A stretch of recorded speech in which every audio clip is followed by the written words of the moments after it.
segundo libro que hiciste, pero ya es ganador de un premio interesante, importante en el país, que es el otro Vuelta de Tuerca.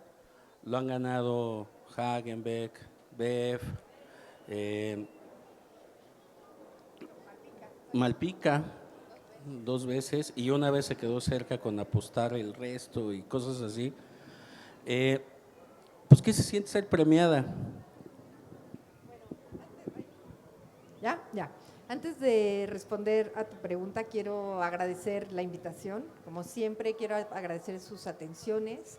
La verdad es que cada vez que me han invitado me han hecho sentir muy bienvenida, acogida, como todos se preocupan por los escritores a los que invitan, que si ya comimos, que si estamos bien, que si vamos por ti. La verdad es que yo me siento privilegiada y muy honrada por la invitación. De verdad creo que el único modo de que los libros lleguen a los lectores es con estos eventos, de que los lectores conozcan a escritores que, pues que, digo, aunque haya ganado un premio, pues vamos empezando, saliendo a la luz y para mí de verdad el que Paco me haya hecho el honor de pronto decirme que sí quería ser parte de esta brigada, para mí es de verdad, lo atesoro muchísimo, ¿no? De verdad es de esas personas tan generosas con la literatura y tan preocupados por los lectores, por los escritores, porque este país sea cada vez mejor. Entonces, muchísimas gracias por el esfuerzo, por acompañar, porque yo sé que Paco además es una persona que tiene energía diferente a todos los seres humanos y entonces los trae en chinga todo el día, entonces de verdad agradezco el esfuerzo. Y bueno, ya respondiendo a tu pregunta del premio, la verdad es que es un premio bueno, que no me esperaba. Sé que es un libro muy trabajado, sí es un libro que tiene un gran trabajo de corrección, de investigación, pues por lo menos un par de años de sentarme a escribir antes de corregir, ¿no? Lograron que es un libro que en apariencia pues es pequeño, pues tiene 250 páginas por ahí. Es un libro que era como el doble de tamaño, que tuvimos que reducirlo para que fuera como más ágil la lectura, ¿no? Entonces, la verdad es que pues sí fue una sorpresa y fue… es que no es solo el premio, o sea, cuando te reconocen así eh, es además un compromiso grande, ¿no? Con la literatura, es decir, pues esto me compromete a que el siguiente sea mejor y no como a tomarte en serio. El, el libro en particular, ¿no? Desde el título, y lo platicábamos con Eduardo, eh, es muy sugerente, ¿no? Algo que es caprichoso como un árbol, una planta, ¿no? Pues efectivamente carece de simetría, ¿no? Pero eso es algo que también te va enganchando, te va a… tocas temas en particular eh, que en la novela no los tratas con oscuridad, pero ya cuando te pones a reflexionar, sí lo son, ¿no? Un poco la memoria, el olvido, eh, pues Eduardo, no sé qué le quieras preguntar acerca de esos temas a Verónica. Bueno, pues la pregunta sería dirigida directamente a lo que es el título propiamente, ¿no? Que es la simetría de los árboles. Como en Querétaro le platicaba con Verónica, a mí lo que me motivó a leer a seguir leyendo el libro fue precisamente lo sugerente que era el título, ¿sí? Y era esa cuestión de ver, tú ves un árbol, ¿no? Vas por la calle y te lo topas en cualquier momento, un árbol y lo ves a simple vista y pues nada simétrico, no tiene formas muy caprichosas. Entonces yo me preguntaba por qué la simetría de los árboles, ¿sí? Entonces fue lo que me motivó y bueno, no les voy a contar de qué va la historia para que, bueno, ustedes, nuestra tarea de Salvador y yo, y bueno, también de Vero, es como empezarlos a motivar, ¿no? A que se les antoje el libro, ¿no? Así como una probadita, así como van al súper y pues les dan la probadita del queso, del jamón, ¿no? Para ver si lo quieren comprar, ¿no? Entonces eso, ¿no? Una probadita. Entonces, que es eso, ¿no? Que nos explicara un poquito en qué consiste el título, ¿no? De la simetría de los árboles, cuando aparentemente los árboles no tienen nada de simétricos. Bueno, justo ayer estaba en La Condesa. Este libro surge cuando estaba revisando el anterior. Veía al editor en frente del Parque México. Entonces el Parque México es este espacio lleno de árboles, ¿no? Maravilloso. Y de pronto estaba corrigiendo un libro, pero estaba comenzando pues a crear otro, ¿no? En la cabeza. Nada más, no, como que todavía ni siquiera escribía una línea, pero ya estaba gestándose la idea de este libro. El Parque México, de hecho, es un personaje dentro de la historia, suceden muchas cosas y son como las peripecias importantes que hacen que la vida de los personajes se vayan para un lado o para otro, es en el Parque México, y pues es que está lleno de árboles, ¿no? Los árboles dentro del libro también tienen importancia, no solo dentro del parque, sino en la casa de la protagonista, que es Laura. Tiene un par de laureles,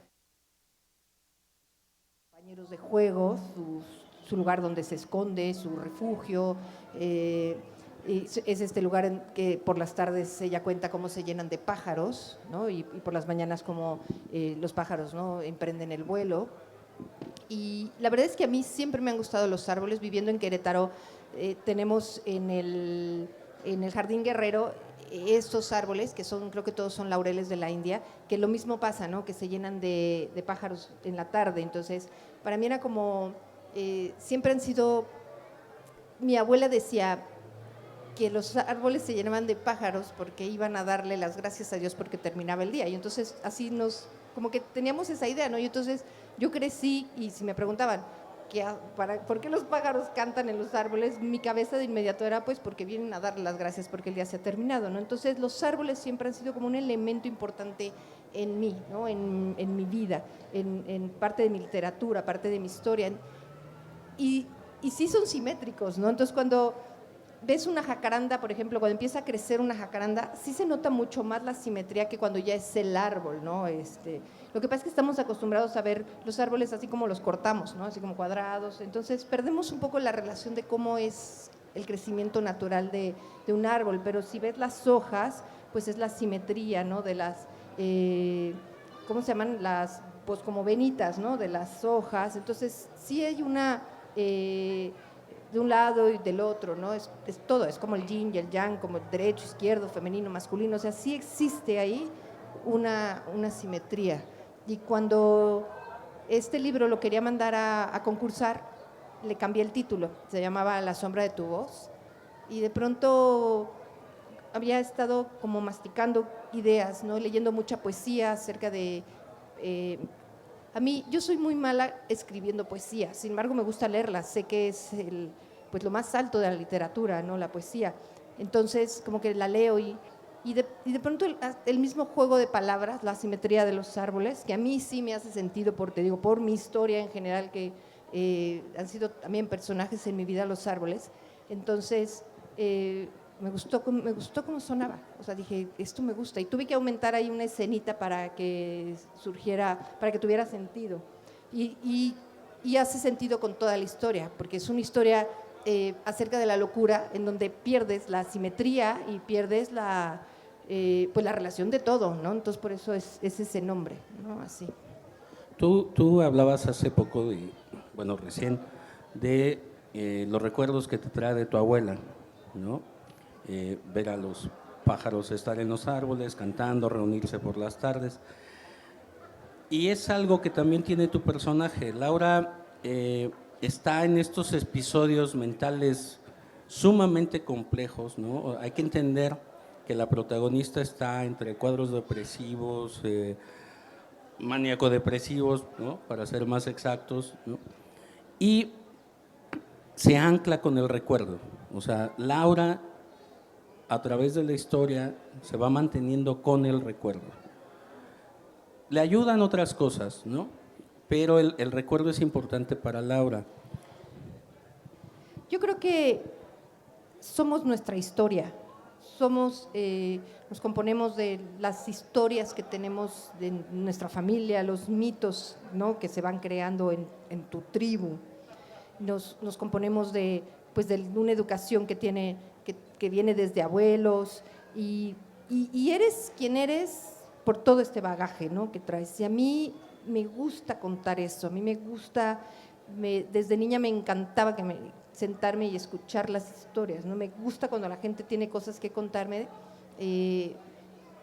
Es que esta composición entre tu genética, pero las historias, ¿no?, más los cariños o los pleitos o todo lo que va pasando en tu familia te van haciendo la persona que eres. Y a mí me gusta desenredar eso, a mí me gusta que lleguemos al personaje sabiendo de dónde viene, de dónde es su esencia, por qué es como es.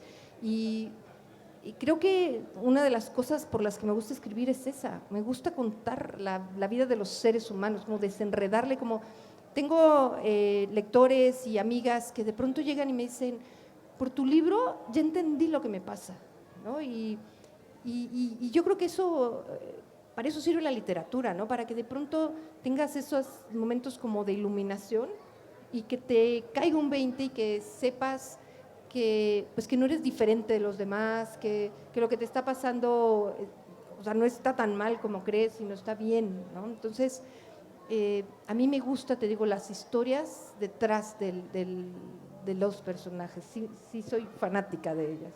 Sí, y aparte, bueno, el inicio es formidable, es lo único que les vamos a contar y vamos a hacer spoiler del inicio, donde Laura recibe un correo y le dicen, un personaje le dice, necesito que me ayudes a morir, ¿no? Pero la novela es sumamente vital, ¿no? O sea, en realidad es gente que a lo mejor está pensando en que esa es la mejor opción, pero no es lo que realmente quieren, ¿no? Laura tiene esta fuerza, ¿no? Se ancla con Sofía, ¿no?, con los recuerdos de su padre, ¿no? Y es curioso, el personaje de su padre elige la desmemoria, elige el olvido. ¿Qué tan complicado es contrapuntear a dos personajes que además pues son padre e hija? O sea, emocionalmente es difícil. ¿Qué tanto te costó o no hacer este contrapunto? Un padre de repente elige el olvido. Bueno, de esto ayer platicaba en Minería.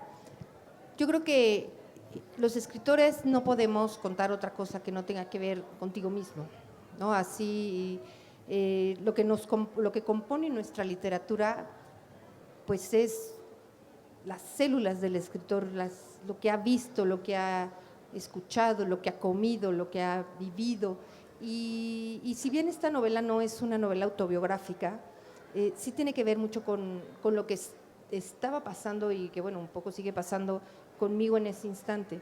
Mi mamá tiene Alzheimer y entonces es eso, ¿no? Como que de pronto olvidar no solo su historia, sino la de todos los demás, ¿no? Hay muchos momentos de tu vida que no conoces si no te los cuenta tu mamá, ¿no? Entonces, cuando de pronto empieza a desconocerte y a no saber, yo creo que cuando le estaba escribiendo estaba pasando justo el momento en el que ella ya no nos reconocía como hijos, ¿no? Entonces, yo creo que también tenía que ver el contar las historias de los personajes con mi preocupación por no olvidar quiénes éramos, ¿no? Porque es como, el Alzheimer es esta enfermedad que se lleva a la familia completa, ¿no? No solo hablando del desgaste, ni del gasto, ni de…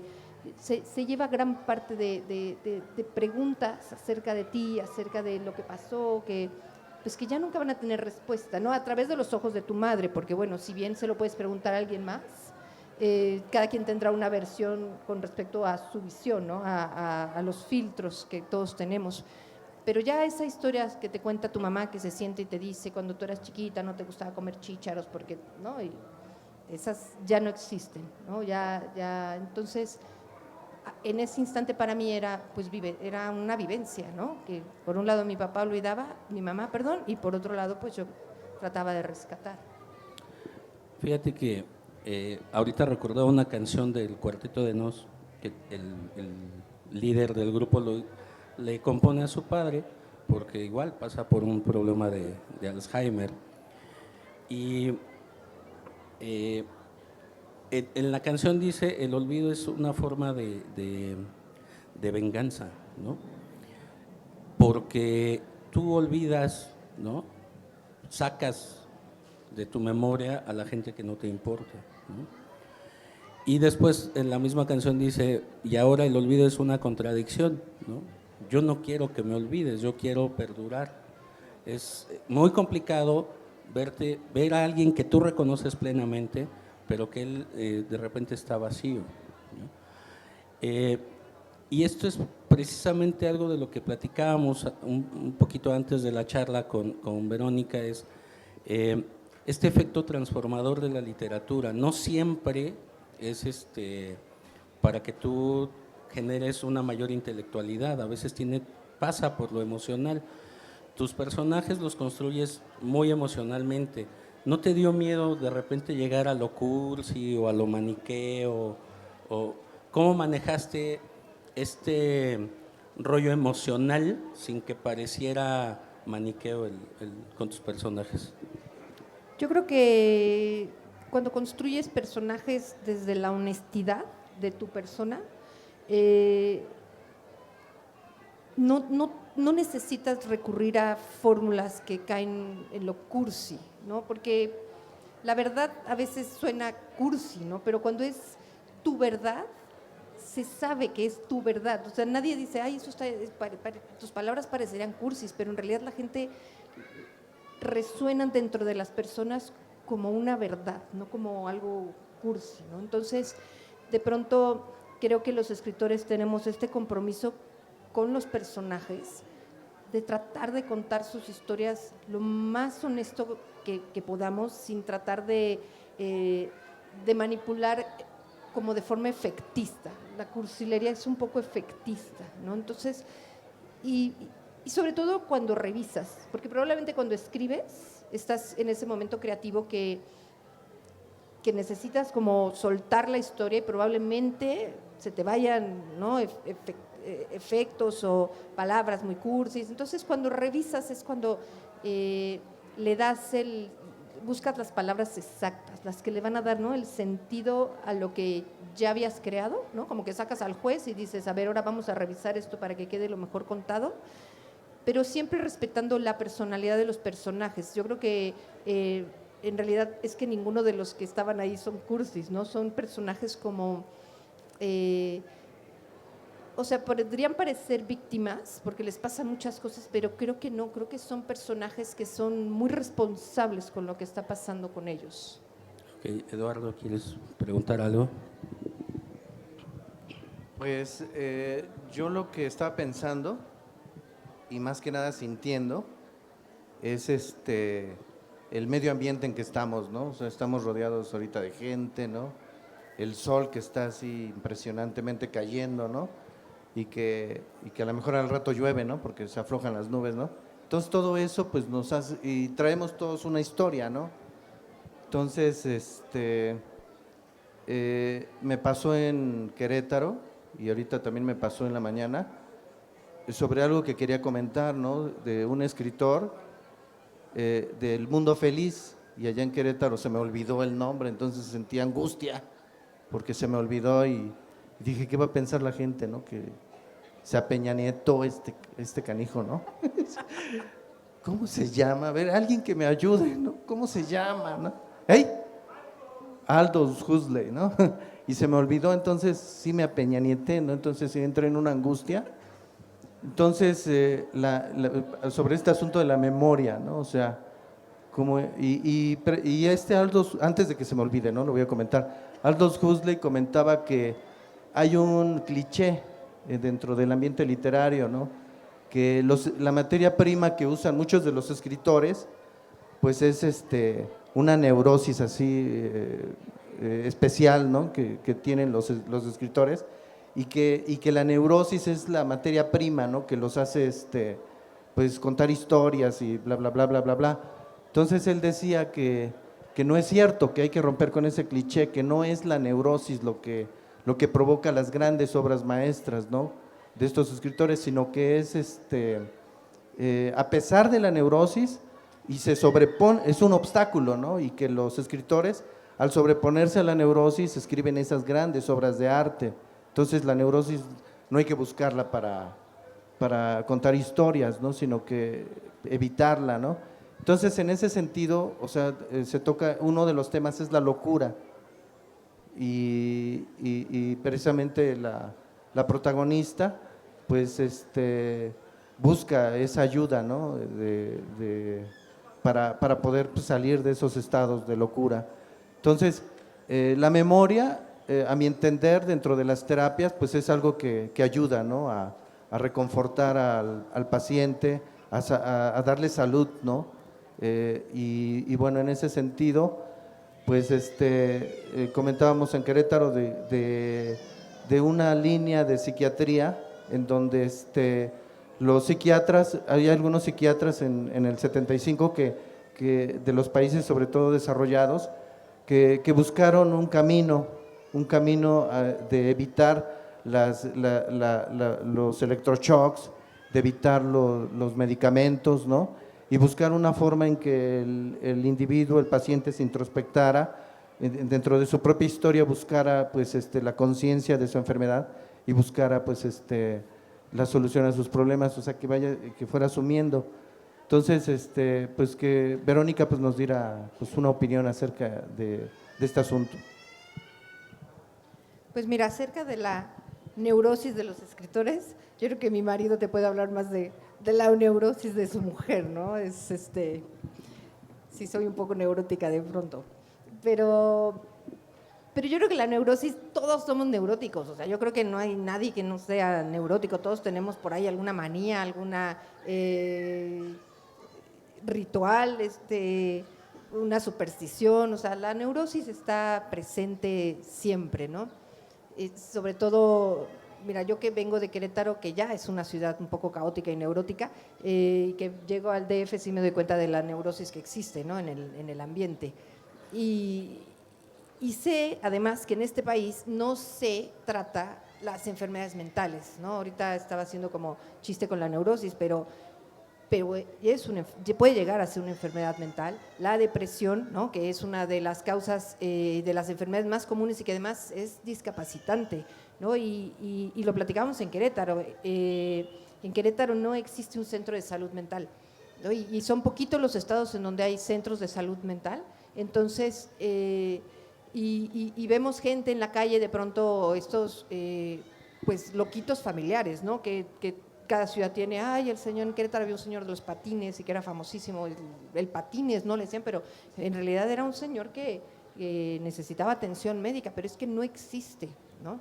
No es que si los electroshocks, yo que, te digo, con mi mamá con Alzheimer y tuvo un problema, mi papá que era maníaco depresivo, entonces de pronto sé que no hay forma de encontrar un centro que llene, o que cuide a los pacientes, ¿no? Como profesionalmente, ¿no? Entonces sí creo que es una falta en nuestro país. La historia de Laura, que la cuenta desde un manicomio, pues es súper romántico mi manicomio, es muy de Hollywood, no es una clínica de salud mental como yo cuando estuvimos buscando un centro para mi mamá que tiene Alzheimer, pues sí son centros muy deprimentes, no, de pronto no te atreves a dejarlos a tus parientes y tus pacientes ahí porque sabes que no los van a tratar bien, ¿no? Entonces, sí es un tema que creo que en el país debe de tomarse en cuenta, ¿no? Tiene que ser, es neurálgico, la gente,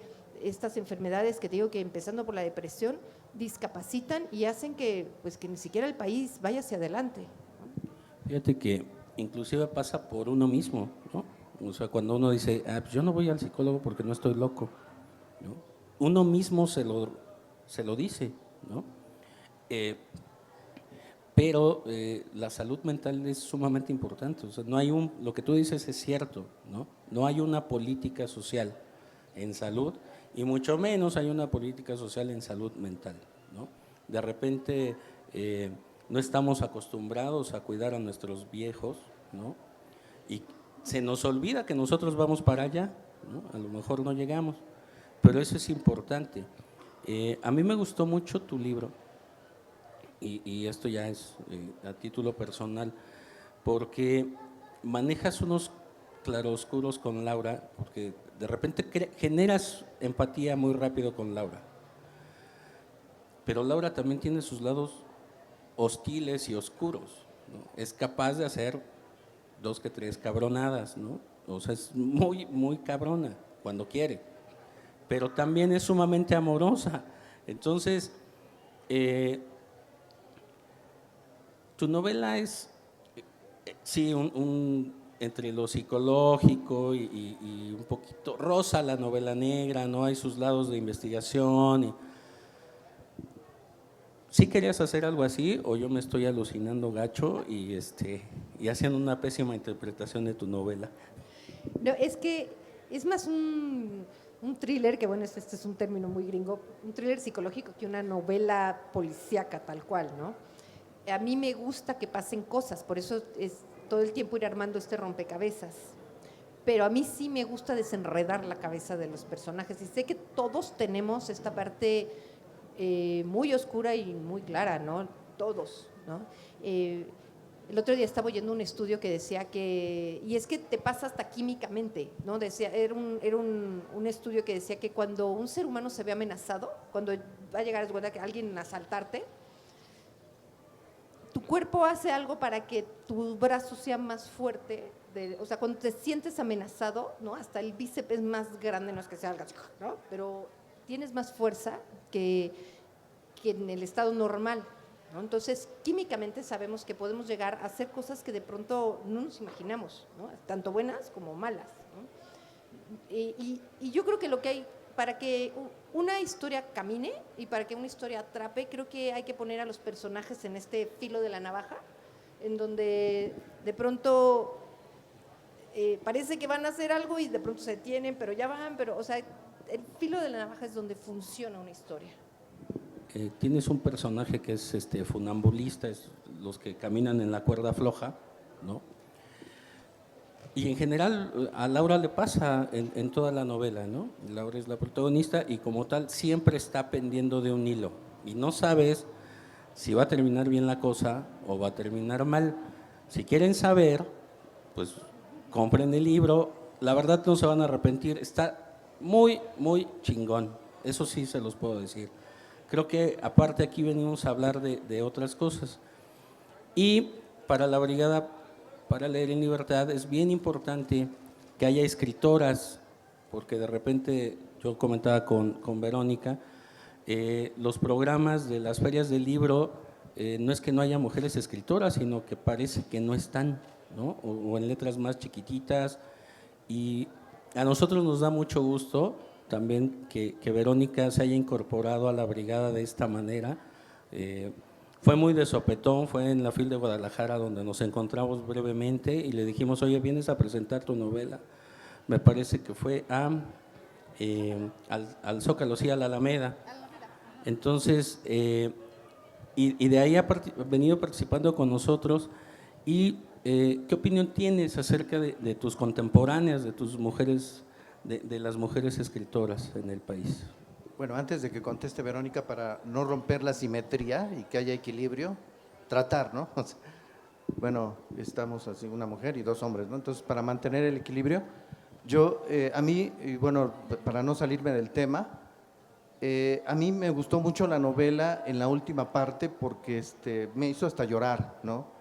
Esta cuestión de las abuelitas que son muy sabias, ¿no? Y la abuela paterna de Laura le dice, ¿por qué te dejaste encerrar otra vez? Dice, o sea, porque 2 veces entra al psiquiátrico y dice, ¿por qué te dejaste encerrar otra vez? Dice, aquí te van a volver loca, ¿no? Huye, salte, dice, salte.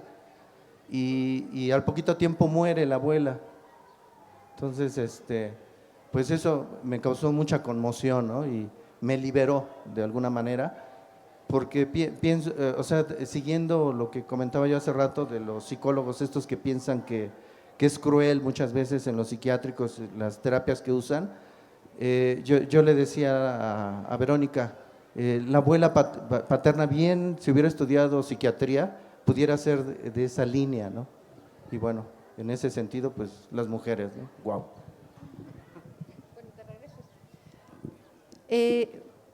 Bueno, yo la verdad es que no tengo una así respuesta que satisfaga con respecto a por qué hay programas en los que las ferias participen menos las mujeres. Sí creo que las mujeres escritoras, por ejemplo, que somos mamás, sí de pronto pues tu misma rol te complica a veces la asistencia, ¿no? Creo que, y sobre todo las que tienen niños chiquitos, creo que también esa parte es complicada, ¿no? En cuanto al rol pues te digo, como de darle prioridad a la familia, ¿no? Y las mujeres estamos muy acostumbradas a hacer eso, a darle prioridad a la familia y después a tu profesión o a lo que te gusta o a lo que te hace, pues te realiza, ¿no? Como ser humano, no porque ser mamá no te realice, pero sin la otra parte, ¿no? Las ferias, en cuanto a las invitaciones de las mujeres, yo creo en mi lugar ahorita, en mi papel, creo que para mí pues es un sitio privilegiado, ¿no? Creo que Paco tiene estas iniciativas bueno, y ustedes de incluir, ¿no? De hacer un programa en el que haya un equilibrio, ¿no? Pero pues es que son muchos tabús, muchas que tenemos que romper, ¿no? Muchas ideas en cuanto a que si una mujer escribe literatura, entonces es literatura femenina, ¿no? Como que le ponemos luego la etiqueta y no es literatura, o sea, le escriba un hombre o una mujer la literatura, es literatura, ¿no? Entonces tenemos como, ay, el boom de las escritoras, el boom de las feministas, el boom de la literatura femenina en Latinoamérica, o sea, como que no le damos el peso de lo que es literatura, no importa quién la escriba, ¿no? Entonces, yo creo que esta pregunta que le hacen muchas veces a las escritoras de si existe la literatura femenina, yo creo que lo que existe hoy son más lectoras mujeres. O sea, creo que no quiero decir que hay literatura femenina o masculina, porque no hay literatura. Sin embargo, creo que el público lector hoy es mucho más femenino que masculino. Entonces, quizá desde ese lugar y desde lo que dicen los estudios de mercado, que quien más lee son las mujeres, entonces de pronto los mercadólogos o no sé, quieren entonces decir, pues si las que leen más son las mujeres, entonces es que la literatura es femenina, ¿no? Yo creo que más bien es literatura, ¿no? Y además porque, pues digo, hay novelas chafísimas escritas por hombres, o sea, y también novelas chafísimas. Estas cosas siguen pasando, ¿no? Que medidas extrañas. Pero también hay lo que tú dijiste es bien importante, perdón. La burbuja me sacó del rollo, de la burbuja. Lo que dices es importante. La literatura como tal no tiene un género masculino, femenino, es literatura. Y yo lo único que agregaría es buena o es mala, ¿no? Independientemente de quién lo haga y quién ejerza. Nosotros venimos a ofrecerles esta presentación porque lo que ustedes van a leer en la novela de Verónica es muy bueno, ¿no? A mí cuando Paco me preguntaba en la fil, oye, ¿qué te parece esa novela? ¿No? Y le dije, es muy buena. Voy a la mitad y no he podido parar, o sea, cancelé todo lo que estaba leyendo y hasta que terminé y dije, tenemos que presentarla, ¿no? O sea, independientemente de que haya sido un premio o no, tenemos que presentarla porque lo que te cuenta es una historia verdaderamente humana. Lo que estamos tratando de hacer en ferias que estén en la calle es eso, es humanizar la literatura. Nos han deshumanizado la lectura, Verónica. ¿Tú qué piensas? ¿Hay que leer más clásicos, menos clásicos, hacer nuevos clásicos? Sí, y hace rato lo platicábamos, creo que tenemos esta tendencia a que hay una feria y entonces ponemos a Rulfo, o hablamos de Octavio Paz, o hablamos y no es que los esté menospreciando, por el contrario, sin embargo, me parece que el que Rayuela, por ejemplo, siga siendo el título más vendido, o sea, es que no le estamos dando oportunidad a la literatura nueva. a los autores nuevos, y que quizá yo digo, 2 libros sé que soy autor nuevo, pero hay caras que ya tienen 5 libros detrás, ¿no? Y que sus libros no venden porque es esta falta de fe desde las editoriales a sus caras nuevas, ¿no? Tienen libros que dicen, esos son mis libros que sostienen las ventas, y generalmente empujan los libros que son clásicos en vez de empujar a sus autores nuevos, ¿no? Que además tiene una literatura que se identifica mucho más con las generaciones de ahora, no con las generaciones de antes, del entorno y el contexto y la circunstancia de antes, ¿no? Entonces, sí creo que hay una forma distinta de decir. Si tenemos a esos nombres que ponemos a las generaciones, de la generación X, la generación Y, los millennials, no sé, ¿no? Entonces, sí, de pronto cuando caemos dentro de estas, pues no sé cómo se llaman, selección o ¿no? grupos, estamos hablando del lenguaje que se habla hoy, ¿no? Entonces sí creo que hay que darle voz y hay que darle promoción. También eso no pasa en México. No hacemos una carrera de publicidad y de mercadotecnia a los autores, ¿no? Como que creemos que la literatura que de por sí no se consume se va tiene que ser siempre como de boca en boca, ¿no? Tiene que ser ese fenómeno en el que no se hace una campaña de publicidad como cualquier otro producto, ¿no? Que al final pues es un libro, es un producto, y es que si te toca el alma sigue siendo aún un producto, ¿no? Que hay que empujar. Y ahora que estamos muy con el tema de Peña Nieto, ¿no? Decimos, pues es que ese güey no lee, ¿no? Y pues, sí, efectivamente es innegable que no lo hace. Pero también de repente platicábamos con Verónica y decíamos, bueno, es que de repente ya hay ciertas ferias que están institucionalizadas donde ya la gente va porque hace el día, me decías, ¿no? Hace la tarde, hace este tipo de cosas de, bueno, pues en lo que llega la hora del fútbol, me voy a ver libros 2 horas, ¿no? Pero también comentábamos que si no estuvieran esas opciones, ¿qué nos quedaría, ¿no? Entonces, una de las intenciones de presentar en calle es que también ustedes como público dialoguen con los autores y no nada más yo preguntando lo que se me dé la gana, sino que ustedes como público le pregunten a Verónica, aprovechen su presencia y abrimos el micrófono para si alguien de ustedes quiere participar y hacerle una pregunta a Verónica, amablemente ya les contestará Perfecto, tenemos una participante, doctor. Gracias. Hola, yo no quiero hacer una pregunta, quiero hacer un comentario. El libro de La simetría de los árboles me llegó en el catálogo de Gandhi.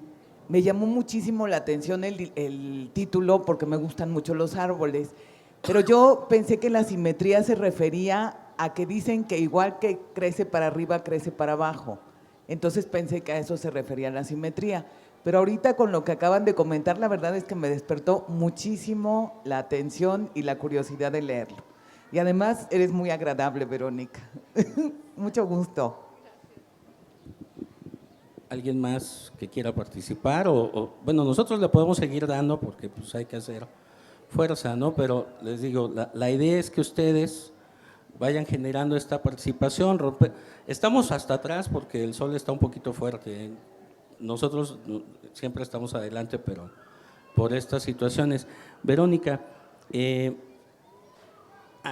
anuncio. Verónica, haciendo un esfuerzo, nos trae sus libros a la venta de 180 pesos, que les va a costar en cualquier lado, a 100 pesos, aquí en la mesa donde mi compañera Alicia y Betty están levantando la mano, y la verdad es que está sacrificando pues su utilidad para que ustedes puedan tener este libro en sus manos. Entonces, quien pueda echar una mano, no se van a arrepentir. Pues total, no se tomen 2 cervecitas hoy y mejor cómprense un librín, ¿no? Siempre es importante. Y Verónica, tú qué, a ver, en un país donde estamos intentando revolucionar algo, cambiar algo, modificar algo. ¿Cuál es tu visión del país? ¿Cuál es tu visión del país desde Querétaro? ¿Qué allá de repente no van tan bien las cosas, ¿no? ¿Cuál es tu visión del país? Bueno, primero, muchísimas gracias por el comentario. Nada más quiero agregar que sí, o sea, a partir de lo que estamos diciendo de la memoria, ¿no? Es como la historia que crecía como el árbol hacia arriba, ¿no? Y al mismo tiempo las raíces, que era la historia de Laura, ¿no? También tenía como juego, que pues es el árbol de la vida, así como es arriba, pues es abajo, ¿no? Y sí tenía también que ver con eso. Gracias. Y bueno, ¿cómo veo el país desde Querétaro? Querétaro es un estado que afortunadamente tiene un gran, los ciudadanos y los empresarios, es un estado que creo que es muy fácil de gobernar. Bueno, eso lo digo desde mi lugar, no lo sé desde los gobernantes, pero es un estado en donde la verdad es que hay mucho esfuerzo por parte de la ciudadanía, ¿no? Como es un lugar que de pronto se ha vuelto, hay chilangos, hay gente de Michoacán, me pasa de pronto que hay reuniones en las que la gente dice hasta muy orgullosa, ay, que nunca ha conocido un queretano, ¿no? Yo tengo que levantar la mano para decirles porque todavía, ¿no? Habemos queretanos. Entonces, empuje de gente de Querétaro y gente de fuera, pues lo ha hecho un estado, ya iba a decir un país, un estado pues próspero, ¿no? Entonces, desde ese lugar Querétaro creo que, pues que ahí la llevamos, ¿no? Sin embargo, pues está metido dentro de una realidad de un país en donde lo que se respira pues es desilusión, desesperanza, miedo, esto de… Cuando escucho hablar acerca de los dreamers que se van a Estados Unidos, ¿no? Estos niños que quieren hacer un futuro y que tienen un sueño y así, yo digo, ¿por qué no es que hablamos de los dreamers mexicanos, ¿no? Que queremos que este país camine y poner todas nuestras esperanzas aquí, pero creo que es lo que se está respirando. Yo creo que más que si vamos bien, que si Trump, que si el muro, que si Peña, que si… O sea, yo creo que lo más grave es dejar que nuestra juventud sienta esta desesperanza y de como que se convierte en un conformismo, ¿no? Y entonces, como para qué si no se puede o como para… ¿no? Entonces, sí convertirnos sí tener como que lo que hacemos es hacer memes, ¿no? En vez de tener como fomentar la esperanza y vamos a salir adelante, nada más nos gusta reírnos de la situación. Y no porque esté mal, ¿no? Pero… porque bueno, más vale sacarla con buen humor, ¿no? Pero yo creo que más allá de la risa hay que, pues eso, contagiar la esperanza, contagiar podemos ser este país que no importa si nos construyen un muro, o sea, somos un país que puede salir adelante, ¿no? No tener el miedo de, ay, es que ya no van a llegar las remesas y nos van a regresar, o sea, como que nuestro sueño siempre es hacia allá, ¿no? Hacia el norte en vez de hacia adentro y hacia arriba. Y bueno, Eduardo, Sí, hablando sobre la realidad del país, pues también uno de los temas que aborda el libro es esta cuestión de la impunidad, ¿no? que hay en México, de crímenes que no han sido resueltos, ¿no? y que ni serán resueltos, ¿no? O sea, yo soy pesimista, ¿no? A diferencia de Paco que dice que él es optimista, yo soy pesimista. Entonces, y la cuestión del terror que hay, ¿no? El narcotráfico, ¿no? También es otro tema que aborda.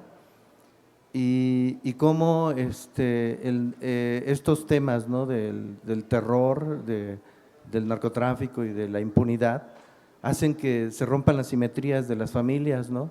O sea, uno piensa, a mí nunca me va a tocar, ¿no? O sea, que levanten a uno de mis familiares o algo, ¿no? Pero nunca sabe uno, ¿no? Porque pues ya estamos en una cultura pues, donde ya está impregnado esta situación. Entonces, pues la pregunta sería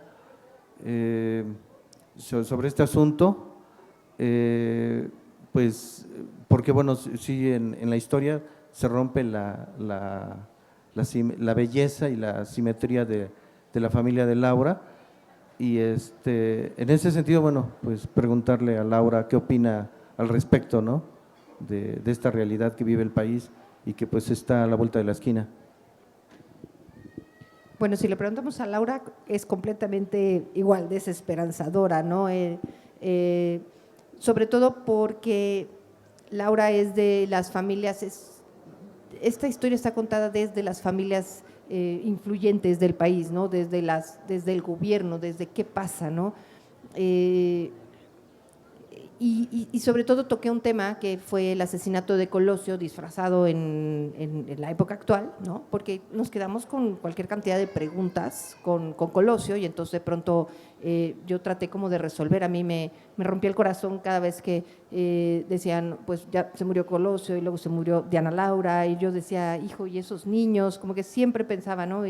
Y esos niños, ¿cómo crecen, no? Con un papá que asesinaron, con una mamá que se muere de cáncer, ¿no? Que sabemos que el cáncer pues, muchas veces es consecuencia de estas realidades tan terribles, ¿no? Que los somatizas y se convierte en un cáncer. Pero entonces yo como que pensaba en esos niños, ¿no? En ellos. Y entonces yo creo que de algún modo este fue el germen que empezó con esta historia. Tú ahorita acabas de tocar algo importantísimo, que es cierto, tu novela parte de personajes que están interiorizando, ¿no? Laura está escribiendo un diario, pero también es cierto que esos personajes no se quedan en una burbuja, ¿no? Y tienen una realidad social, ¿no? ¿Qué tan importante es para ti en tu trabajo establecer estas convergencias, ¿no? ¿Qué tan importante es lo social y qué tan importante es lo emocional para ti y tus personajes?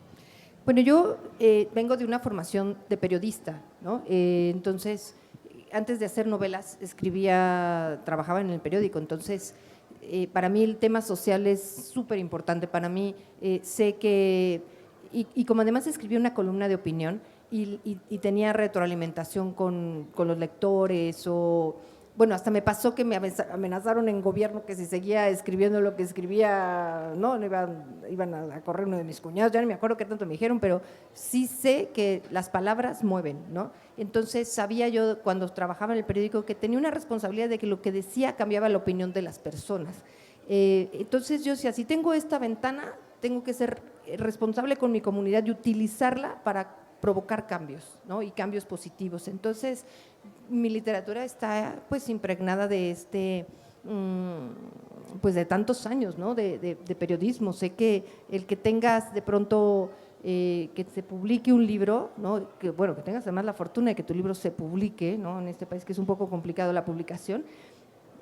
Dentro de las palabras y dentro de lo que tienes que decir, sabes que hay que decir cosas que te abran los ojos en la parte de lo que sucede en tu entorno. Y ahora, es complicado, ¿no? Generalmente uno dice, me modifico a mí mismo y voy modificando las células más cercanas que tengo, que será la familia irá modificando a su vez su entorno y todo esto. ¿Por qué elegir la literatura? ¿Por qué elegiste la literatura? Yo creo que la literatura te elige. He platicado con muchos escritores, ¿no? Y amigas escritoras y la literatura es un germen que te posee, ¿no? Y a mí me pasaba que desde niña escribo, creo que desde tercero de primaria mi mamá tenía guardados cuentos míos, entonces sí es parte de toda mi vida, de toda mi historia, siempre he escrito. O sea, yo tengo como así a flor de labios que me preguntan, ay, ¿qué haces? Escribo, pero desde niña lo digo, ¿no? ¿Qué haces? Escribo, ¿no? Entonces, para mí la literatura, me gustaba muchísimo leer, así, leer, no, leer. Entonces, y creo que el paso después de que cuando eres un lector quieres contar cosas, ¿no? O cambiar los finales de las historias que estabas leyendo, o retomar un personaje y llevártelo y hacerle otra historia. Entonces, realmente la literatura ha estado pues siempre presente. Cuando llegué a trabajar en el periódico, lo mismo, llegué y dije, es que yo escribo, o sea, tampoco es que llegué y dije, soy periodista, porque en realidad estudié mercadotecnia. Entonces, cuando llegué al periódico, yo decía, pues yo escribo, ¿no? Y quiero trabajar, pero era como la respuesta que siempre tenía. Para mí es parte de mi esencia. O sea, lo tienes. ¿Te hiciste lectora al mismo tiempo que escribías? En primaria fui como muy solitaria y mis compañeros siempre eran los libros. Y no te puedo decir exactamente en qué momento comencé. Sí me acuerdo de un examen de español, en donde escribí el primer cuento que escribí en mi vida, muy parecido a los cuentos que leía, que eran de Oscar Wilde en aquel entonces. Entonces sí estuvo siempre como al parejo. Sin embargo, sé cómo afectan mis lecturas a lo que escribo. O sea, sí cuido mucho lo que estoy leyendo cuando estoy escribiendo. Cuando estoy entre libros, sí me doy la libertad de leer lo que se me da la gana. Pero cuando estoy escribiendo, sé que todo lo que leo está afectando lo que estoy escribiendo. Entonces sí procuro leer escritores que tengan muy buena pluma, ¿no? Buena forma de hilar las historias, de engarzar las palabras, ¿no? Entonces sí va a la par, o sea, en mí sí va a la par. Y elegiste el thriller psicológico para La simetría de los árboles. ¿Por qué? Creo que, te digo que no fue una elección, creo que ese es el modo en el que a mí me gusta contar. O sea, es el modo en el que desde niña me gustaban por ejemplo, estas figuras de que unían los números y entonces salía una figura. Es como ir desvelando, me gustan los rompecabezas, me encantan las series policíacas, las películas, ¿no? de eso, ¿no? Las CSI y todos estos libros. Sí tengo predilección por esta literatura. Me gusta adivinar, es que es esta literatura en la que te hace cómplice, ¿no? Y entonces quieres adivinar lo que va pasando. Es una literatura que te abre la puerta y entonces tu cerebro trabaja distinto. Cuando lees novelas, no sé, románticas o novelas históricas, o la literatura de novela negra, la literatura policíaca, te va llevando, pero te metes dentro de ella, te vuelves un personaje más y tratas de adivinar antes que el detective o tratas de adivinar antes que el propio personaje, ¿no? A mí me gusta el suspenso, me gusta saber que yo sé cosas que el personaje no sabe, ¿no? Como lector. Y estoy esperando a ver en qué momento el personaje se da cuenta de lo que yo ya sé. O sea, sí, la literatura, este género te arrastra, te envuelve mucho más que te digo que, bueno, a mí me pasa, ¿no? Que otros géneros. Y Lalo. Y sobre todo este libro pues te lleva a otras lecturas, ¿sí? A investigar, porque todos andamos buscando pues el paraíso perdido. Entonces en la historia pues a mí me llevó, ¿no? A investigar qué era Narragonia, algo así, ¿no? A Narragonia o otro nombre tiene, pero relacionado a ese lugar en donde aspira uno a ir, ¿no? Ese espacio, ¿no? De tranquilidad, de felicidad infinita, ¿no? A lo que todos aspiramos finalmente, ¿no? Entonces, hay referencia también a un cuadro del Bosco, ¿sí? La nave de los locos. Entonces, a mí me encanta, pues, la historia. Entonces, quisiera que Verónica pues nos la contara, ¿no? Bueno, sí hay una referencia a un cuadro que tiene una de sus abuelas que habla de la nave de los locos. A mí también, cuando empecé a escribir, me llevó a estudiar acerca del Bosco, me llevó a estudiar acerca de una obra de un escritor que de hecho está un pedacito al principio de epígrafe, que se llama así precisamente La nave de los locos, y que era un manual de Carreño, como un manual de Carreño de la Edad Media, en donde le decían a las personas cómo comportarse para no pecar, ¿no? Básicamente, y entonces a mí me parecía de locos, ¿no? En aquel entonces era pues el modo de comportarse. Y entonces cuando me puse a investigar esto y lo que decía por ejemplo, Foucault acerca de la locura y acerca del agua, de la idea que antes tenían de que el agua curaba a los enfermos mentales, y que entonces se llevaban de un puerto a otro.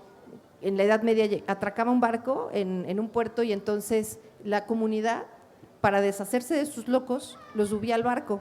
Y entonces el capitán, pues entre las cosas que subía al barco tenía que llevarse a los loquitos, entonces atravesaban a donde iban al siguiente puerto y en el siguiente puerto el capitán los bajaba, ¿no? Entonces siempre había locos nuevos en los puertos, en las ciudades. Y entonces creían que como estos habitantes dejaban de ver a sus locos, no es que todos supieran que los habían subido al barco, pensaban que se habían curado, ¿no? Que el agua había hecho que se curaran, que era este medio purificador y sanador que hacía que se curaran, ¿no? Por eso está también el barco de la nave de los locos del Bosco, ¿no? Que es un cuadro bellísimo, es un cuadro chiquitito, pero es un cuadro bellísimo, ¿no?